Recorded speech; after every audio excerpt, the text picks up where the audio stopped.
জুলাই ২৪ এর ছাত্র জনতার আন্দোলন অগণিত প্রাণ বিসর্জনের মধ্য দিয়ে বিগত ১৬ বছরের স্বৈরাচারী শাসনের অবসান ঘটিয়েছে, যা ১৬ জুলাই সারা দেশে শিক্ষার্থীরা ব্যাপক বিক্ষোভ ও সমাবেশ শুরু করলে পিছিয়ে ছিল না কক্সবাজারের মেয়েরাও।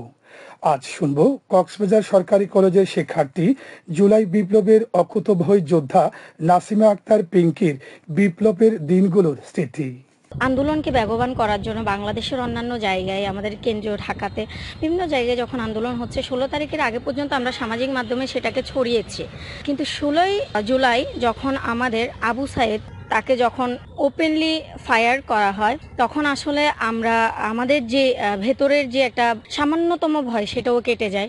আন্দোলনের যে একটা অনুপ্রেরণা সেটা আমি গর্বিত যে সে ১৬ তারিখ থেকে আন্দোলনে নিজেকে সঁপে দিতে পেরেছিলাম। আসলে পারিবারিক একটা তো বাধা থাকে, সেই বাধার গণ্ডিটা পেরিয়ে সর্বপ্রথম বাড়ি থেকে পা দিয়ে বের হই।